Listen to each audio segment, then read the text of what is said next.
Muy bien, habíamos dicho que para poder escuchar bien hay que mirar a la cara, hay que considerar la postura de nuestro cuerpo, cómo interlocutamos con los demás, hay que revelar que estamos escuchando bien con gestos, luego hay que usar frases apropiadas y hay que tener preguntas sensatas. Póngase, va a poner un ejemplo.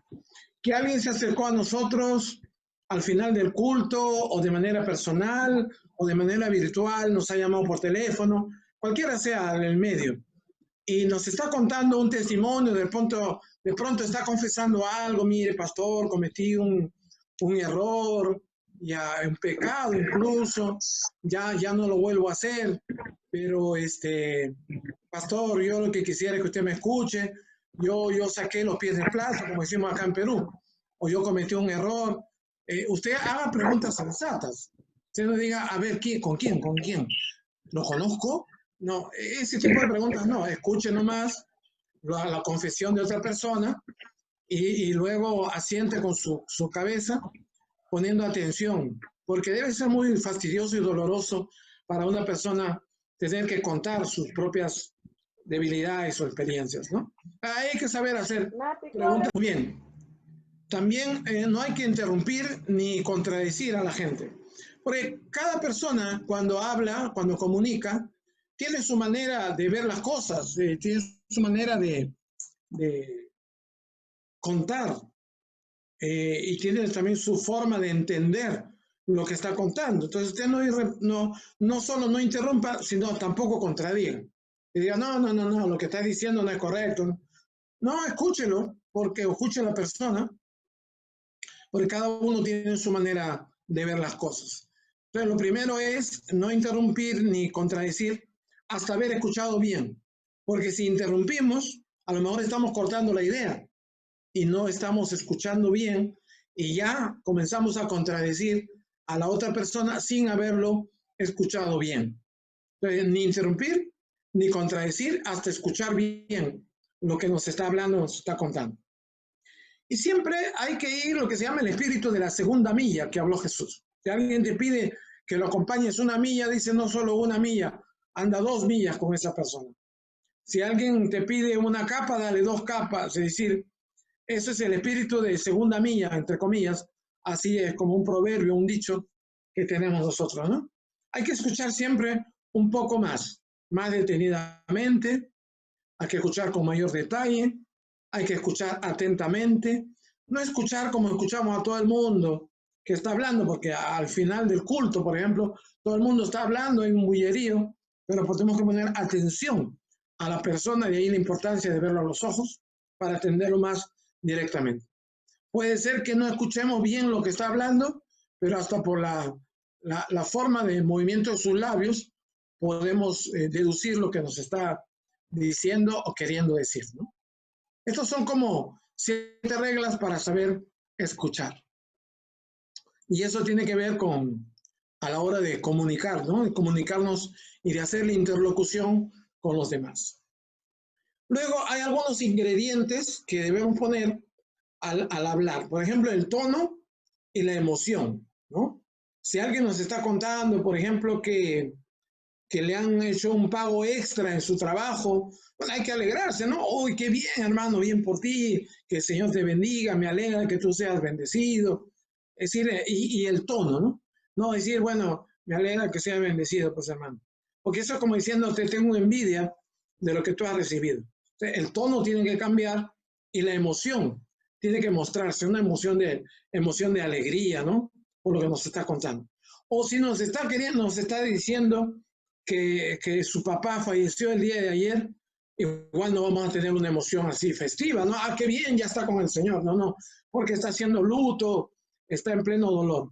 Todos sabemos que, claro, ya está con el Señor, pero a nadie le gusta pues perder a sus familiares, sus seres queridos, ¿no? Y por lo menos uno tiene que demostrar un tema de tristeza con la otra persona.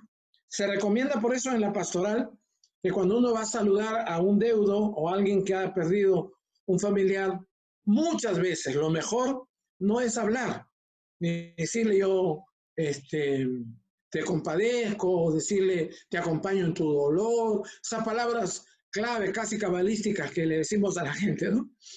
Algunos pastoralistas recomiendan darle un abrazo a la persona y no decir nada, porque la persona comienza a llorar, a sollozar, porque espera de ti una emoción de afecto y de cariño. Claro, si le puedes decir algo al oído, muy bajito, muy sencillo, que el Señor te fortalezca, estoy seguro que el Señor te va a apoyar, te va a ayudar en estos momentos difíciles para ti. Pero si decimos eso, creo que va a ser muy bueno, ¿no? El tono y la emoción es muy importante. La otra es la velocidad al hablar. Sobre todo los coléricos, que hablan muy rápido, ¿no? Ah, hermanito, ¿cómo está? A ver, comuníquese, por favor, dígame lo que quiere decir, bla, bla, bla, y hablamos como demasiado rápido y la otra persona puede no estar entendiendo lo que estamos diciendo, ¿no? Hablar con calma, con tranquilidad, a una velocidad normal, tampoco hay que exagerar, porque si no pareciera que te estuvieras burlando de la otra persona, ¿no? Déjame decirte que lo que me estás contando, eso tampoco, ese es el otro extremo. Ni tampoco decir, déjame decirte que lo que me estás contando, tampoco. O sea, una velocidad normal que refleje sinceridad, transparencia, claridad y sentimiento por lo que está sintiendo el otro. Eso se llama la empatía con el otro. Si el otro te está contando una experiencia muy buena, entonces tú tienes que alegrarte. Si nos está contando alguna experiencia desagradable, tiene que entristecerse. Como decía Pablo, ¿no? Yo lloro con los que lloran y me alegro con los que se alegran, para decirlo en mis propias palabras. Y la otra es el volumen de la voz. Cuando uno conversa con una persona a 35 o 30 centímetros, no tiene por qué gritar. Claro, cuando nosotros ya estamos más viejitos nos vamos quedando sordos y creemos que la otra persona no nos está escuchando. Y hablamos y levantamos la voz. Yo ahorita estoy levantando un poco la voz porque estoy un poquito lejos de la laptop aquí hablando con ustedes, pero normalmente debe ser más coloquial y más despacio, ¿no? Hay que cuidar el volumen de la voz. Igual si lo hacemos, si estamos predicando y el micrófono no funciona bien, bueno, hay que hacer ejercicio para hablar con el diafragma y no con la garganta, ¿no? Y poder hablar. Bueno, esto lo sabemos los que hemos sido predicadores al aire libre, donde no había micrófono para llevar. Ahora hay micrófonos, incluso bocinas que uno puede llevar manualmente y hablar y extender la voz. Pero hay gente que habla muy bajito, ¿no? Entonces tiene que ahí levantar un poco la voz para que le escuchen o coordinar con el de los controles del audio para que cuando te toque a ti hablar, si hablas muy despacio, te levante un poco el volumen, sin exagerar tampoco, porque si no va a rechinar, y tú puedas comunicarte bien y no hacer mucho esfuerzo. Yo que a veces, por ejemplo, cuando he estado viviendo en México y enseñaba los cursos intensivos, desde las 9 de la mañana hasta las 6 de la tarde, haciendo un alto a la 1, entre 1 y 2 de la tarde para poder almorzar. Pero yo tenía que hablar todo el día.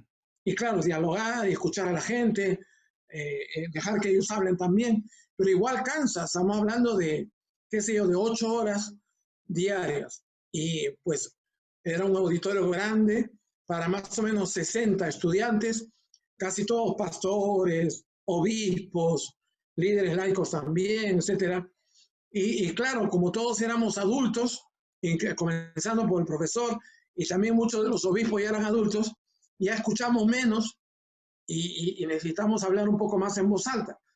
Y claro, cuando se iba el problema del audio y no había micrófono, era un serio problema, ¿no? ¿Qué hacía yo? Pues en algún momento teníamos que dejar algunas tareas ahí in situ para que la gente vaya, no se dedique a escuchar, sino más bien a hacer una tarea inmediata para evitar la falta del micrófono, ¿no?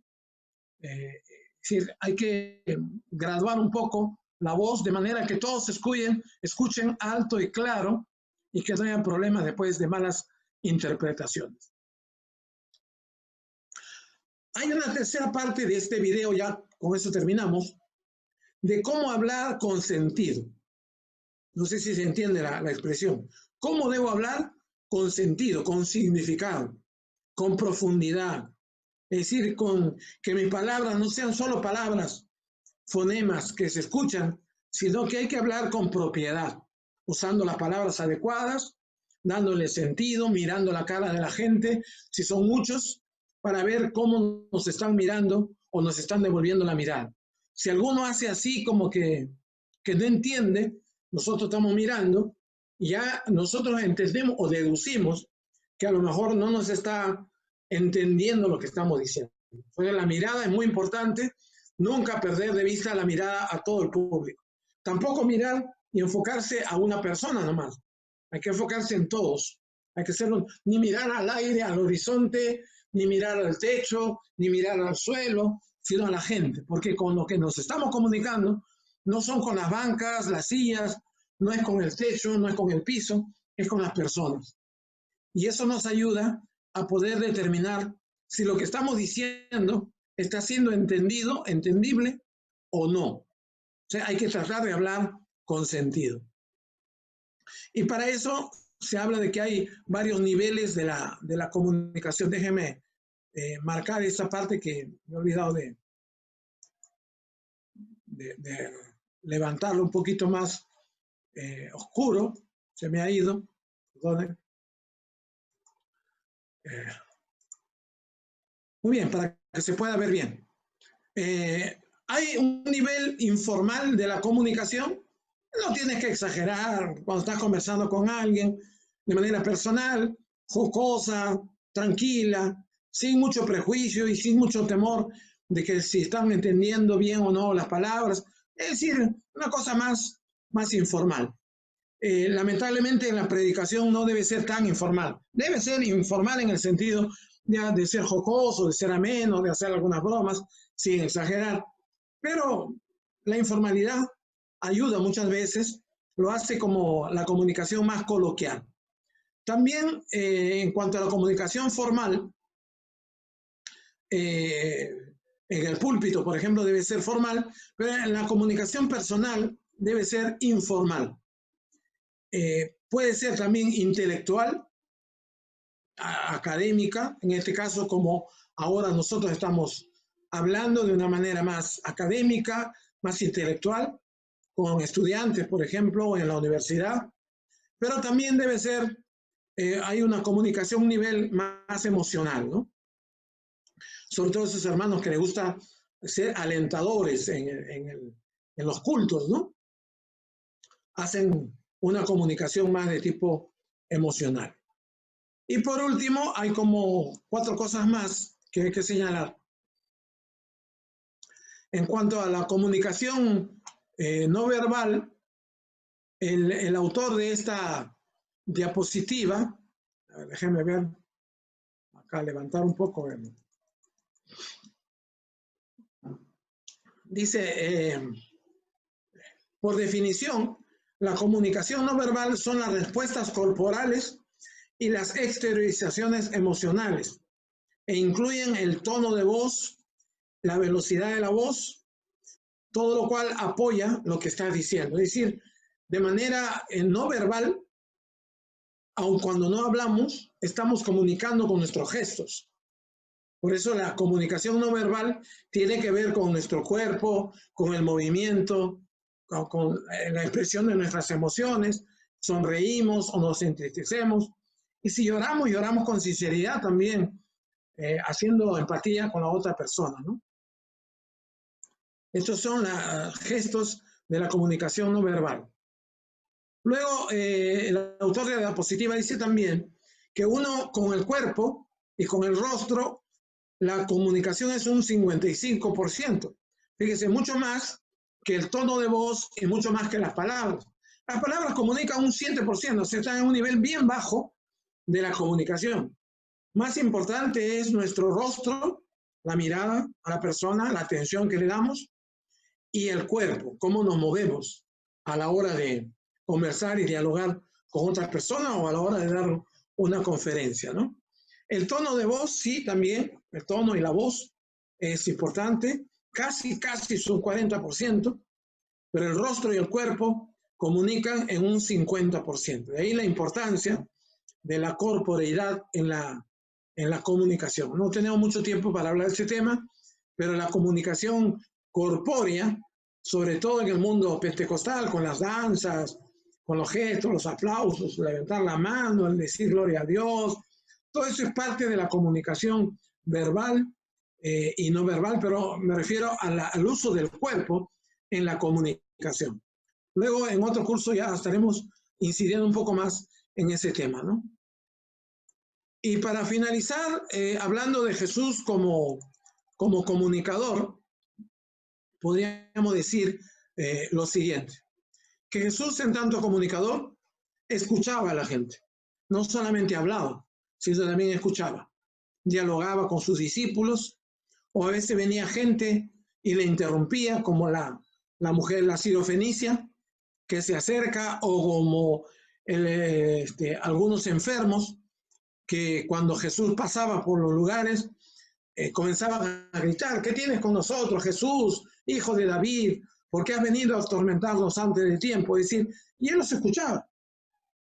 Esto es una cosa muy importante. Como comunicador, Jesucristo sabe escuchar a la gente, ¿no? Además, a él le encantaba que otros escucharan, que era directo con la gente, ¿no?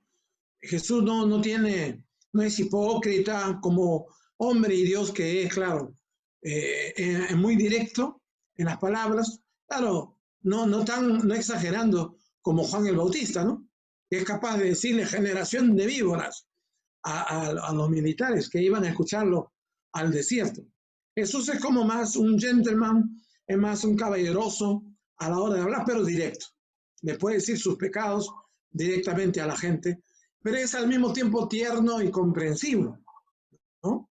Como el caso de la mujer que le habían agarrado infraganti en adulterio con otro. Ya hemos comentado ese tema en algún momento en las clases, que solo traen a la mujer que la han tomado infraganti, pero no traen a los hombres perversos que habían estado con ella, ¿no? Para que los apedreen igualmente. Así que Jesús es directo, o ahí en ese caso se pone a escribir en el suelo de manera indirecta, que sabe Dios lo que habrá escrito, no dice el texto, ha escrito los pecados de la gente, habrá escrito los nombres de algunas personas que han vivido con la mujer, sabe Dios, no lo sabemos, no, y si la Biblia no lo dice, no lo dice, simplemente hay que respetar. Pero era directo. Bueno, fue muy amable con la mujer pecadora, pero luego fue muy directo preguntándole, ¿dónde están los que te acusaban? Y le dice, bueno, ya no están, así que ni yo te condeno, tus pecados han sido perdonados, anda y no peques más. O sea, le dice directamente, ¿no? No es que Jesús no reconoce que haya pecado, sí, ha pecado, pero no es un acusador.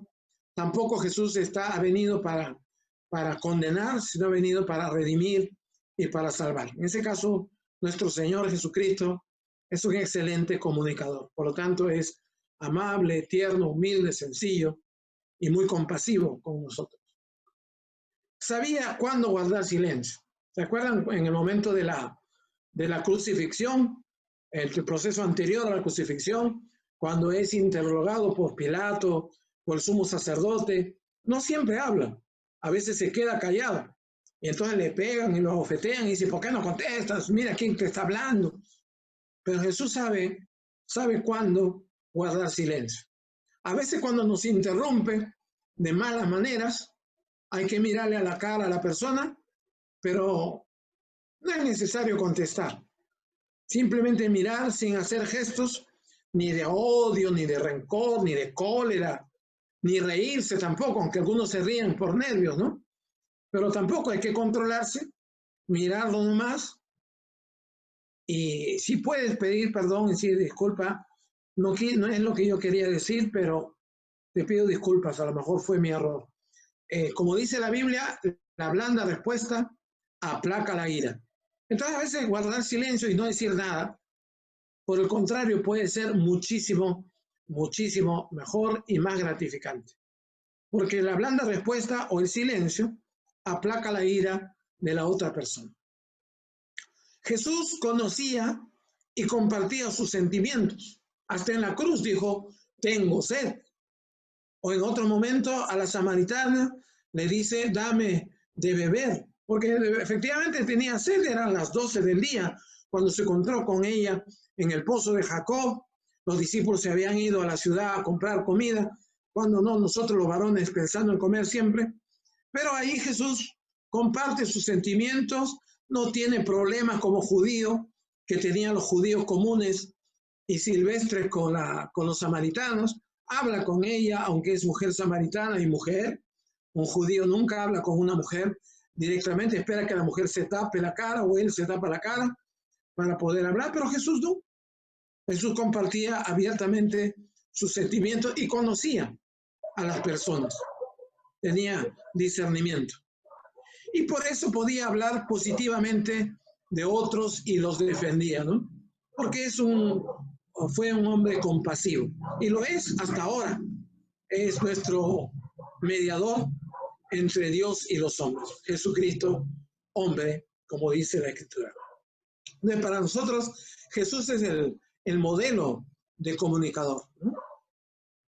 O cuando dice que se sentaba a la orilla o pedía subirse a la barca de Pedro o de cualquier otro, cuando mucha gente había, ya no se podía acercar tanto a la orilla, se subía a un bote y desde ahí hablaba. Y como dice Mateo, y abriendo su boca les enseñaba. ¿Qué quiere decir eso? En el texto es una manera elegante de decir, abriendo su boca quiere decir pronunciando bien, tratando de hablar lo más claro posible, les enseñaba a la gente. Y es lo que debemos hacer a la hora de comunicar, tratar de pronunciar bien, no como la chilindrina que decía, yo pronuncio bien, ¿no? No pronuncio bien las palabras. La Biblia dice que al que responde palabra antes de oír, le es fatuidad. Fatuo es como tontería, ¿no? Y oprobio, o sea, una afrenta. Es decir, no hay que responder antes de oír, hay que terminar de escuchar bien y preguntar, ¿terminaste? Sí, ya terminé. Bueno, a mí lo que me parece, y le contestas, ¿no?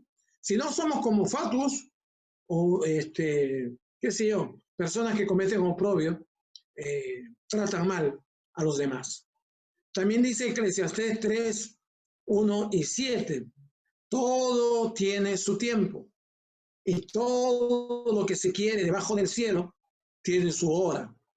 Hay tiempo de romper, tiempo de coser, tiempo de callar, pero también tiempo de hablar. O sea, el comunicador no todo el tiempo debe hablar.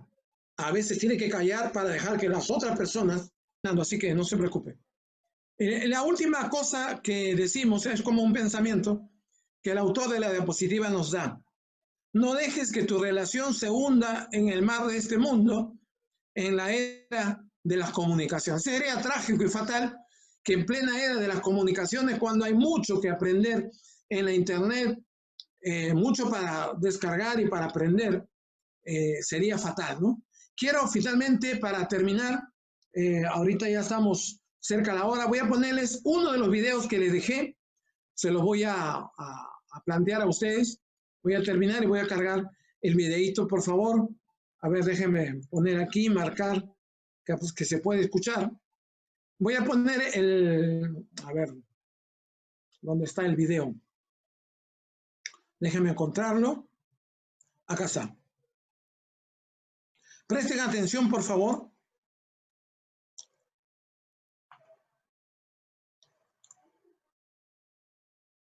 Ya, muy bien. Vamos a escuchar este video y luego para terminar hacemos unos breves comentarios sobre el video. Son recomendaciones que da este experto en comunicación, que es uno de las 7 diapositivas que les he dado, 7 u 8 creo.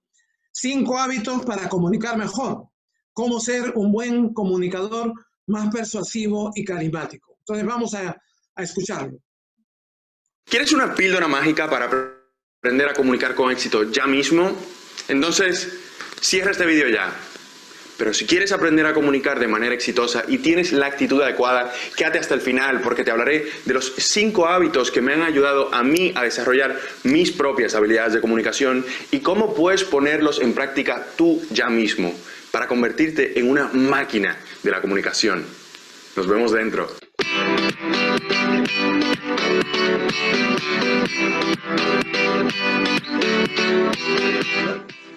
Hola mi gente valiente, aquí Sebastián Lora y este es mi canal Sebastián Lora TV, en el que descubrirás trucos, técnicas y herramientas de comunicación eficaz para convertirte en una persona más influyente y persuasiva. Si no lo has hecho aún, suscríbete y recibe mis vídeos semanales para conseguir que tus ideas triunfen. No existen píldoras mágicas para nada. Y si alguien te dice lo contrario, huye, especialmente con las habilidades de comunicación. Da igual que veas los mejores vídeos, que hagas los mejores cursos, que vayas a las mejores conferencias. Si no practicas de manera deliberada y periódica, nada de esto hará que comuniques mejor.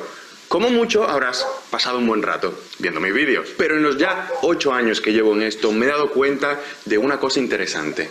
Más allá del estudio y la práctica deliberada, existen hábitos complementarios que facilitan y aceleran el proceso.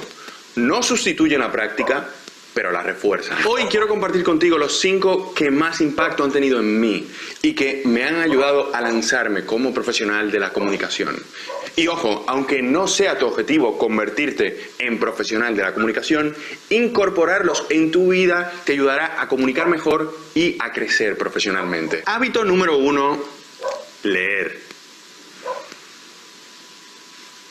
Jim Rohn decía, eres el promedio de las 5 personas con las que más tiempo pasas.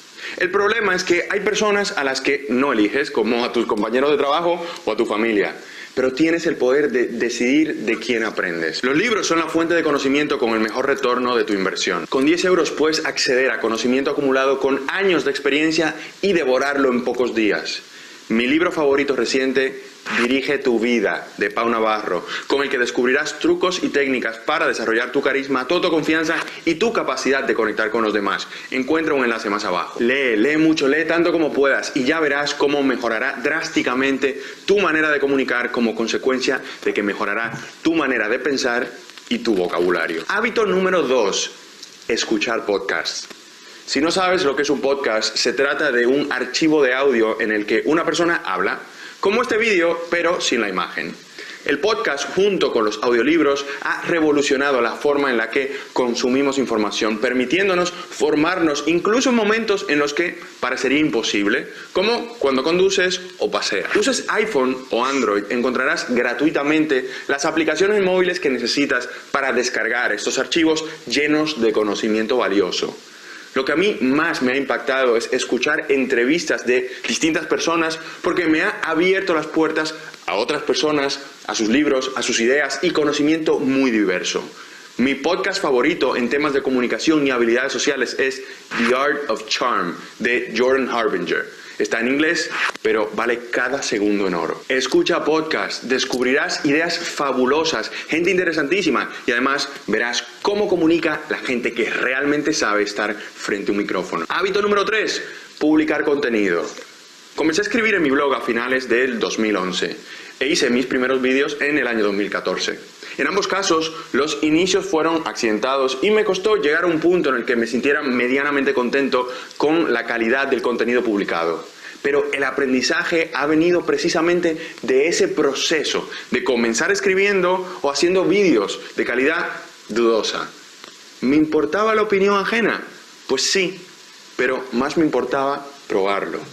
Y he aprendido muchísimo, principalmente porque al publicar contenido es necesario reflexionar previamente. Un proceso de reflexión que me ha abierto la mente a un montón de ideas nuevas y maneras distintas de ver las cosas. Aunque desde una perspectiva de negocio, el mayor valor ha sido que este contenido me ha traído oportunidades de negocio. Comienza a publicar contenido ya en un blog, en vídeo, en podcast. Ya verás cómo se desarrolla mejor tu manera de pensar, comunicas mejor en el proceso y además te encuentran las oportunidades de negocio. Hábito número 4, enseñar. A finales de 2012, mi amigo Florian me dijo, si quieres dar cursos, tienes que poner fecha y anunciarlo. Si no, no vas a hacerlo. ¿Y cuánta razón tenía? Me tomó meses dar el paso, pero cuando elegí la fecha y la anuncié, me liberé de una gran carga y no me quedó otra que darlo todo. Dicen que la mejor manera de aprender es enseñando, y así es, porque para enseñar te ves forzado a simplificar los conceptos de manera que los demás los entiendan. Y esto estruja la mente hasta tal punto que lo terminas interiorizando sí o sí. Enseña cada vez que puedas. Cualquier cosa, no pasa nada, pero serás capaz de mejorar tus habilidades de comunicación en el proceso. Hábito número 5, observar. Y cuando digo observar me refiero a estar pendiente de la reacción que tienen los demás cuando decimos las cosas y las reacciones que tenemos nosotros cuando nos hablan otras personas. Durante varios años tuve roces frecuentes con una compañera de trabajo y me di cuenta de algo. Quien tiene más opciones, gana. Al analizar nuestra dinámica me di cuenta de que ambos tirábamos para nuestros respectivos lados sin dar el brazo a torcer, hablando de nuestras necesidades únicamente, no teniendo en cuenta al otro. Pero cuando decidí probar con darle la razón, hablar de lo que necesitaba ella, nunca echarle la culpa de nada de manera directa, de repente la relación mejoró de manera drástica. Observa lo que ocurre a tu alrededor y ya verás cómo puedes poner en práctica nuevas maneras de comunicar eficazmente. ¿Cuál de estos 5 hábitos crees que puede tener mayor impacto sobre tu desarrollo personal y profesional? Por favor, compártelo en los comentarios. Nuestros hábitos condicionan lo que somos, lo que obtenemos en la vida y aquello en lo que nos convertimos. Incorpora estos 5 hábitos a tu vida cotidiana y luego usa lo aprendido en interacciones y en presentaciones. Ya verás cómo te conviertes en una máquina de la comunicación. Además, aprende a comunicar tus ideas con éxito descargándote mi guía 10 pasos a dar antes de abrir PowerPoint, con la que descubrirás cómo dar fuerza a tus ideas para conseguir que las personas te escuchen y lo hagan con ganas. Y si te ha gustado este vídeo, por favor, dale a me gusta y compártelo con tus amigos para que ellos también se conviertan en máquinas de la comunicación. Porque recuerda, a igualdad de condiciones, quien comunica mejor, gana. Bien, hermanos. Interesante el planteamiento de los 5 formas de comunicar. Él hizo una pregunta al final. ¿Cuál de esas 5 formas nos ayuda mucho, digamos, o que nos falta a nosotros poder incorporar? A ver, ¿se harían los comentarios? En unos minutitos terminamos ya la clase. Creo que uno de los hábitos, pastor, que nos falta es enseñar, ¿no? Con más frecuencia, en mi parte, ¿no? Enseñar, creo que con esa práctica uno también se va a desenvolver mucho, ¿no? Y eso lo va a ayudar en todos los ámbitos de la comunicación, ¿no? Sí, claro que sí. Muy bien. ¿Alguien más quiere participar libremente? Bueno, en mi caso, pastor, creo que me faltaría publicar contenido, ¿no? Ajá. Escribiendo ni ahora empezando a hacer videos, sí, pero ya necesito escribir más, publicar más contenido. Muy bien, correcto. Entonces puedes crear un blog que es gratuito, o puedes aprender a comunicarte por el Face, por Zoom, WhatsApp, etcétera, etcétera, y escribir. Escribir hace mucho bien. Carlos. Sí, pastor, creo que partimos del hecho de que nos falta mayor lectura, ¿no? Yo creo que la lectura nos ayuda a enriquecer nuestro vocabulario, también de esta manera tener producciones en cuanto a lo que escribamos. Entonces, la lectura es básica. Cierto. Alejandrina.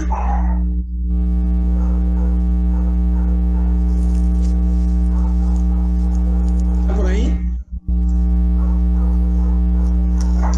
¿Alguien que quiera dar su opinión?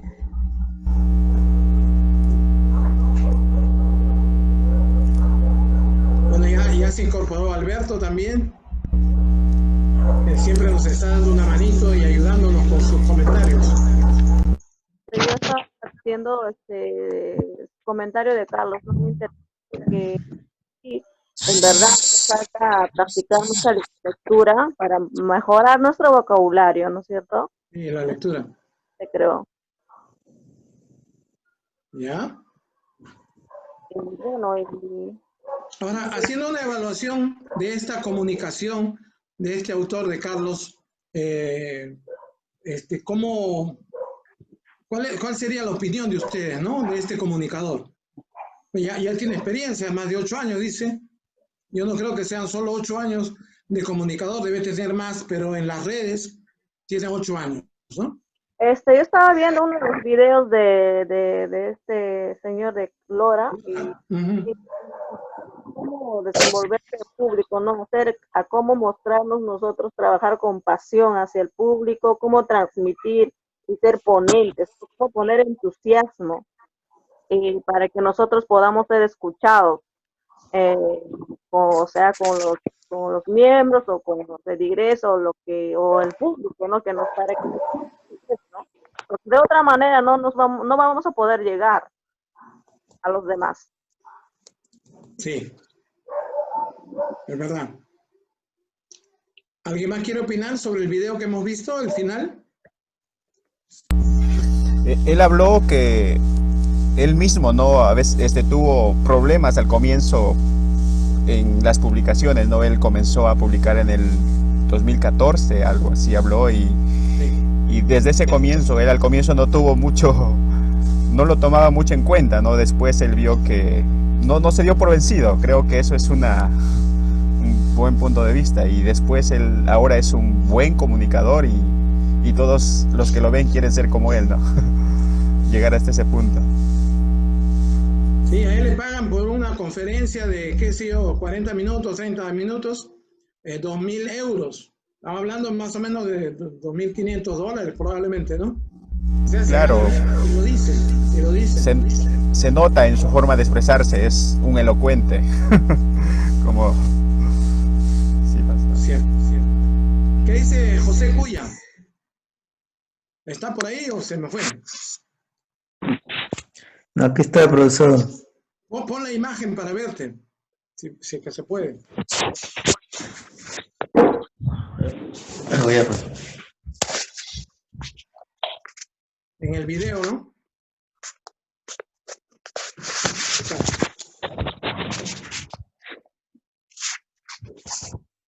¿Qué te ha parecido el video y qué comentario te merece, José? Bueno, muy bueno, porque como compartiendo la misma idea de Brici, ¿no? Dice que 8 años, pero quizás hasta más, ¿no? Sí. Quizás que la perseverancia, el ánimo y sobre todo la pasión que uno le pone como para ser un buen comunicador, y eso es lo que nos podría también ayudar muchísimo ahora a nosotros, ¿no? Muy bien, muchas gracias. Muchas gracias. ¿Alguien más quiere opinar algo?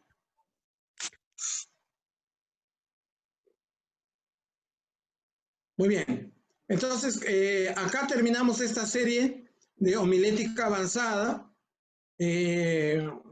Homilética 2 también se llama, que le hemos enfocado en la teología de la predicación y de la comunicación de manera más amplia.